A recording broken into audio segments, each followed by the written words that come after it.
Monday was June 27th. It was about 5 o'clock in the evening. Me and my girlfriend and my sister were going to Fort Worth to go get something to eat, and then after that, I don't really remember much. Get a phone call and says, hey, Butler's been in a wreck. And I'm thinking, man, you know, they didn't say how bad it was. Like, gosh almighty, I hope he's all right. You know, what happened? I answered the phone and she just said, Mom, we've been in a wreck and Tyler's not okay. And yeah. You know, the next phone call I get is, hey, Tyler's in the hospital and we don't know what's going to happen.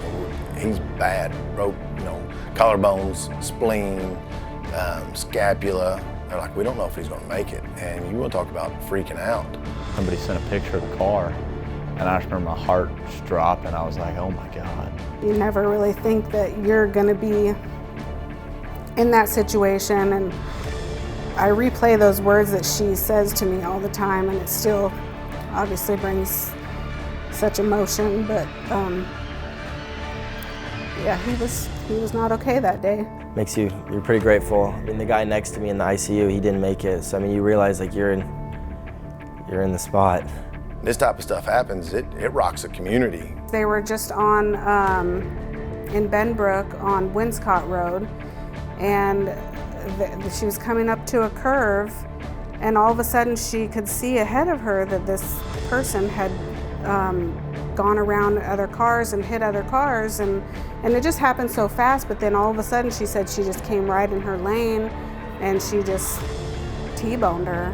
They flipped around and I was just sitting up, you know, and my face was turning purple because my lungs were collapsed, so I couldn't breathe. He's in the back seat, you would think in the safest part of the car, but the way, you know, the way the wreck happened, the car almost hit him head on, and, you know, just the back came down on him and kind of crushed him.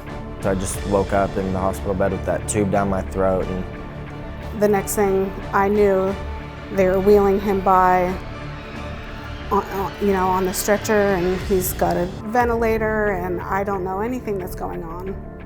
Just that he's being wheeled off to surgery. And they said the first night was going to be a testament of how he recovers overnight if he could breathe on his own. He couldn't breathe on his own at that point. His lung was collapsed and very damaged. The next morning he woke up, and obviously he woke up and the ventilator was in his mouth, and he started freaking out and trying to pull it out, and so they said that they were going to try to take him off that and see how he did, and he did good. You talk about heartbreaking, then you go up to the hospital and see him laying there in that bed. Man, it's just gut-wrenching. So I spent 8 days in the ICU, and then after I was stable enough to go to another hospital room and not require like the 24-hour launch, they put me to a hospital room for 5 more days. So I was in there for 13 days as a whole, and then I got out. It really made you take a step back and look at it differently, and you know, think about it from there. You know, it's like, it happened to him, it could happen to anybody, you know, because that's the last person in the world anybody would think was, you know, in a hospital bed, not really knowing what was going to happen. Just his faith in God that, you know, God's got a plan and God's the ultimate healer, really got him through a lot of that type of stuff. Do you know that you almost lost your life? But then, you know, that always shows me that God has his hand on him. One of the funnest stories, you know, that his mom told me was, you know, he walked in and she said the nurse got so upset with him because one of the first things he asked was, am I going to be able to play football this year? They said you have other things to worry about right now. Everything that he had put in, all the work and all the stuff, and for a 16-year-old boy, it's life. It's his buddies. It's everything that you do. Hurry up, let's go, move! Kids were up there at the hospitals, you know. When he finally came home, man, it was like a parade getting him to his house. But absolutely, just unbelievable support and rallying around him. I knew he was going to go and attack the rehab, and his whole mindset was, I'm going to be back for the season, because they were like, there's no way you're playing football. No way. He said, just watch and see. Seeing where he was till now, you know, that like just right now kind of gives me goosebumps a little bit, because he's such a great person and a great kid. The doctor's like, I can't believe you're healing up this fast. And I truly believe, you know, his mindset, his positive attitude, the way he worked, it does something to a body. I felt like it was a bit of a miracle that he was able to heal up so fast. I think a lot of people didn't think I'd ever play again. He played at the end of the football season. I think it was in the middle of October. We said, hey, look, listen, let's go play a couple JV games. His first game, we put him in there. We went over to Boyd and played, and one of the very first plays was that, hey, go run a post route. And he took off, and we launched it up there. One of his very first catches it and goes and scores a touchdown. All of a sudden, he's going like this, and it came right to him, and he caught it, and yeah, it was a beautiful play. He needed to go out there and let the world know I'm ready to play football. I think it was just how bad I wanted it, you know? Like, it's always something I've wanted. I mean, I've played football my whole life, and it's one of the biggest parts of my life. So having that stripped away from you, it makes you realize how bad you really want it. So you just want to get back out there, you know? Fully recovered, you'd never know. He never brings it up. He never complains about it.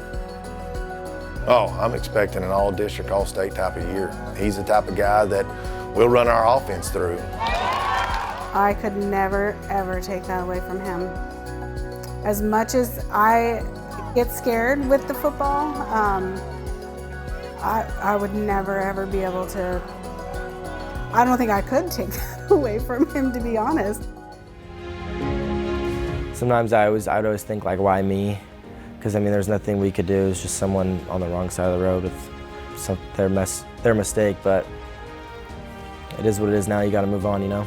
They respect him so much because they've seen him come back from skin and bones, broke, to where he is now. You know, they went through it with him, and they know, you know, how hard it is of what we just do, just physically, what the off season and track season, and just, it's tough on a person, right? And him getting through that and then going and doing all the extra stuff, absolutely, they respect him. The advice would just be never give up, you know, and I mean, you're gonna have setbacks, but you can always get through them. He's been an inspiration to me, and I know he's been an inspiration to a lot of these people in this town and to his teammates. I'll remember Tyler for the rest of my life just because of the way that he attacked his situation. That's how I want to attack my life. And to see him every day, you know, perfect shape than what he was than a year ago and where he was in the situation, like, everyone loves to see it. We didn't want this to happen. This is never how we imagined his high school career going, ever in a million years. But it's his story, you know? Now it's what happened. And I think he's made a tremendous comeback.